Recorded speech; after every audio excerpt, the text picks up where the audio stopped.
Right, well, good morning, viewers. This is a slightly different Red Sofa interview with respects to the interviewee today, who's requested this interview to. He'd like to put a few things straight and give it from a slightly different perspective. So it's fair to say, Jeff, good morning, by the way, Morning. that you could be compared to Marmite. So I'm going to ask you why you think that is, and you can tell me in your words, who is the real Jeff Clark? Well, firstly, good morning, and thank you for the opportunity to introduce the real Jeff Clark as I see it, and who may be different from the Jeff Clark that a number of your viewers and followers might see. I'll give it to you from where I see it, and that's the only place I can give it to you. I'm 59. I'm a dad. I'm a husband. I'm a brother. You know, I'm all those things. I'm a family man. I spent nearly 15 years in the Royal Navy after serving a 3-year apprenticeship. I believed that my time in the Navy helped me to judge people, to realise that everybody's different and we treat everybody as they deserve to be treated. Everybody has different perceptions, different views, and most importantly, everybody has different expectations. I know, as Nick would describe me as Marmite, I'm not everybody's cup of tea. And in the past, I could have given a better account of myself than I maybe have. But deep down, I'm sensitive, as anybody else, especially to negative comments. And I bleed when I'm cut, the same as everybody else. I want to think that the people who know me properly see me as who I am or who I see myself. And that's basically, I'm thoughtful, I'm sociable, I'm a well-rounded bloke. I'm considerate.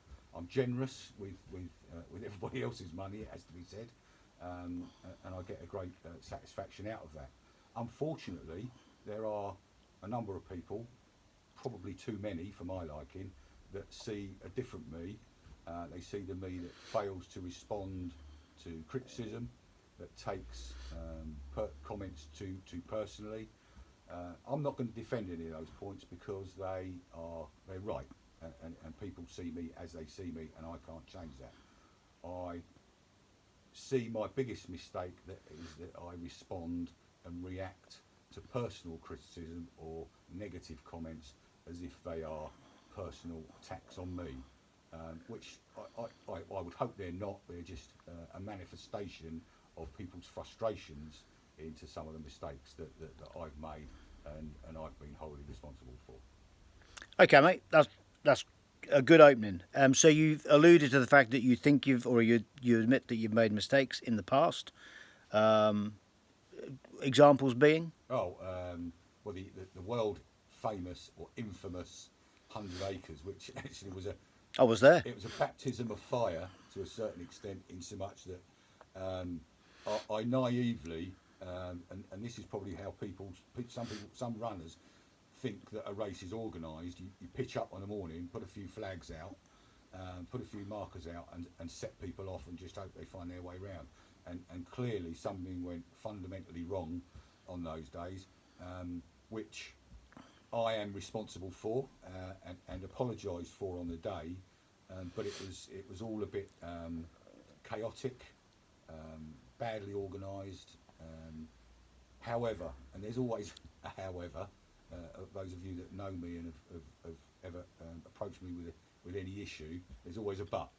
And I take full responsibility for everything that happens on our courses, whether it be people turning the wrong way, whether it people don't put their timing tags on properly, whether it be loudspeakers falling off the top of trailers and smashing people in the face. That is my responsibility. However, I'm not to blame for those incidents. Being in charge, being a race director, event director, company director, whatever you want to call it, the responsibility at the end of the day is mine to ensure that those things don't happen. But when somebody climbs in the back of a trailer when you've told them not to, blame has to be apportioned somewhere, but responsibility is always mine.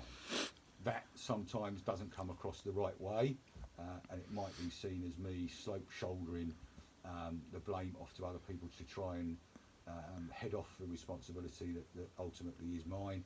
It's not meant to be that way, You know, I know that I'm responsible for giving people what they've paid for, and sometimes it comes across that I haven't done that. Well, if evidently we failed to do that in the past, but we have learned a lot of lessons along the way in 3 and a bit years. We think we've pretty much got most things right now with bringing other people on board to help out, which was a major issue for us in the beginning, trying to do everything ourselves, and well, trying to do everything myself with the help of my daughter and son and wife, who also take a bit of a bashing with the criticism, and they too take it personally. And ironically, I try and tell them that it's not personal, it's more about the race. But at the end of the day, we do take it personally. I mean, if we go back to the 100 acres, because I was there, we were involved, we were one of the sponsors, and we had a little stall there. Yeah, I'll agree with you. Yeah. I have to really that the fallout post race Yes. wasn't your finest hour, No. and that made you a lot of enemies that you're now still trying to recover from. But that said, I think the great British public and the runners in particular are a pretty charitable bunch. Absolutely. Yeah. And they will forgive almost anything indeed. if, Yeah. like you're doing now. We see that. If Yeah. people hold their hands up and say, "Do you know what, I dropped the ball there. I'm really sorry. We'll put it right." Yeah. And I think they'll forgive most things. Yeah. So the fact that you're doing that now is going to go a long way with a lot of people. As a race director then, and a fellow event or race director, it has been levelled at you in the past that you've rubbed one or two of us up the wrong way by putting conflicting events on. Do you have a view on that? I do have an event. I do have a reflection on that, and I have tried my hardest to head off any issues any future issues that might come up by organising different races. It's, as you will appreciate, a lot of people, we all use different race event platforms. Okay, some will use Full On Sport, some will use Running Diary, Race Best, Event Track. You can't go round every platform and look at every date and try and find out what you're doing.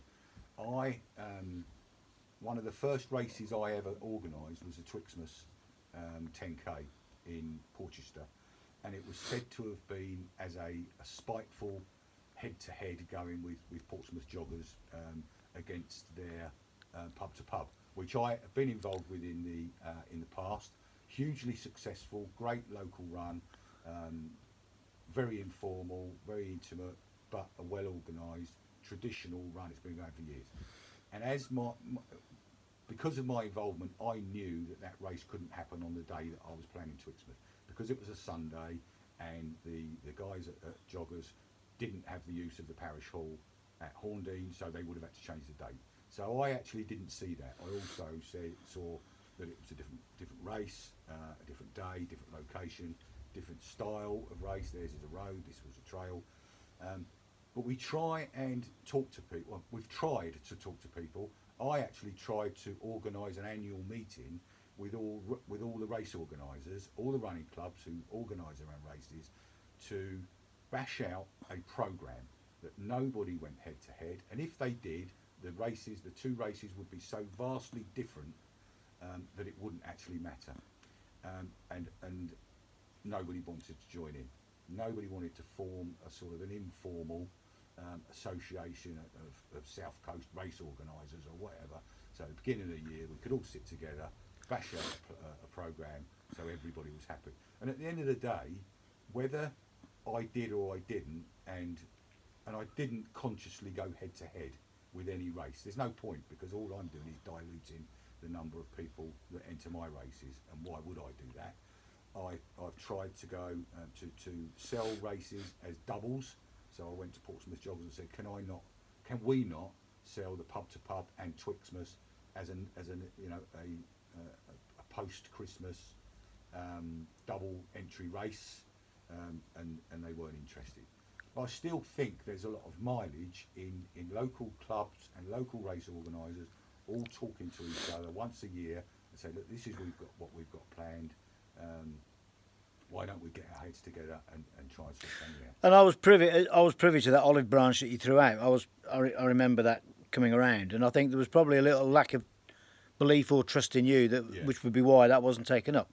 Nothing to say that that can't still happen. Sure. So we'll have to see what the future holds. I mean, you do hold some successful events and races. You've now established Meon Valley Runners, Yeah, which is yeah, UKA or EA It is, approved, yeah. affiliated rather, and accredited. So what's next for rural running? That's a very good question, and to not wishing to be patronising or to sound cheesy, the future of rural running isn't really in my hands. I will continue to do what we do, and it's a we now, not an I, because there are a number of other people involved. We will continue to do what we do as long as people support what we do. So as long as people sign up and continue to enjoy our races, we'll continue to do that. However, I'm not, as I've said, I'm 59, I'm not 39, and it does get a bit exhausting doing all this sort of stuff. And you keep getting, especially when you get asked by local runners who are on their own fundraising journey for whether it be London or whatever, whether you can organise them a fundraising race, which we never say no. So we have to bear that in mind also when we're doing stuff. But I'm not getting any younger. I'd like to think things will get easier. I've got a full-time job as well as this, as well as organising. This is just a hobby to a certain extent. So expansion isn't on our radar at the moment, but if there was to be any expansion, it would be geographic and move to the north, northeast and northwest of Hampshire, maybe with a few informal, small New Forest trail events. We're involved now with New Forest Canicross, who have been fantastically supportive of our races and bring all their dogs along. It's like Crufts at the beginning, which can cause a bit of a kerfuffle. In fact, we held a race on the Meon Valley Trail a couple of weeks ago, a night race, which I wasn't race director for that. It was the first one of our races I passed over the baton, excuse the pun, to somebody else, and I came back from tail running the 5k to the flying squad had arrived with 3 vans full of policemen, and I said, what on earth has gone wrong? And one of the neighbours had rung up and said they thought there was an illegal dogfight going on. So it was quite humorous, but these things all add up, you know. No, that's definitely a story. And Yeah. you have to make sure that you're ready to answer any criticism from neighbours, from anybody that might have an input. But yeah, Meon Valley Runners is proving to be really successful. It's an interesting concept that some of you might not know how we've actually done it. The outlying villages along the Meon Valley, there is no ready running club, and it's not worth having a running club in, let's say, Soberton, because there's just not that many people or not enough people to sustain what it takes to run a running club. So on a Tuesday, in fact on a Monday, a Tuesday, a Wednesday and a Thursday, we take Meon Valley Runners to the villages. Okay. Instead of having the villages all have to come to a central hub. That's interesting. England Athletics thought that was a fantastic concept, and they're now going to write an article on it and look at it if it's something they can't support all over the country, where there are rural locations where it's almost like the old banking concept where there's no bank, so you take the bank to the village. Yeah. Well, we pitch up with Meon Valley Runners 7 o'clock on a Tuesday in Knoll, and we've got routes all planned out. The good thing about that is they're not, all of these villages aren't a million miles away from each other. So if people in, let's say, Swanmore can't run on a Wednesday, they're quite happy to then just drive to Wickham for a Thursday, Yeah. Knoll on a Tuesday, or Bishop's Waltham on a Monday. So that's proving really good. We've got a great bunch of guys, some of whom have been involved with running clubs in the past, ready to take over the mantle and run those centres of Meon Valley Runners as a sort of a community club. But yeah, Oh, I have to say, I quite like that idea. That sounds really good. We've just joined Hampshire Athletics, Yeah. and hopefully next year we'll be part of the HRRL. We've got some very accomplished runners that run with us. and we'd like to give them the opportunity to run, in some decently organised league races. Brilliant. Well, I've liked some of the comments you've made. How it resonates with other people, we will see. Yeah. If you get negative feedback back on the end of this when this goes out on YouTube, I'm sure, now from what you've told me, you'll deal with it slightly differently, and you might think before you press send. Either way, we'll see how it pans out. But I like some of the answers you've given, so thank you very much for sitting on the sofa and doing that. Finally, then, if you could hold a dinner party, Jeff, who would be your top 3 guests? Names? Names, yeah. Could be a VIP, could be family. Who would it be?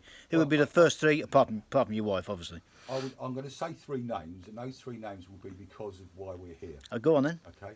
I would invite Kiernan Easton. Yeah. I would invite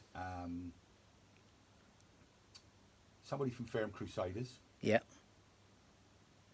There's a couple of people. Okay. Probably Jim, who's the chairman. Yeah. And maybe Paula Williams. Yeah. And the third, I would probably invite somebody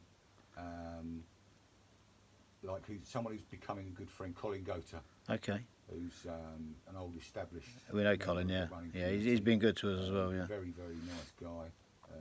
Has done the Wickham 20 measuring last week, so yeah. Do you know what? I think that final answer is going to like the touch paper. I'll be really interested to see what the response to that is. Thank you for sitting on the sofa. My pleasure. It's been nice talking to you. Cheers, Jeff.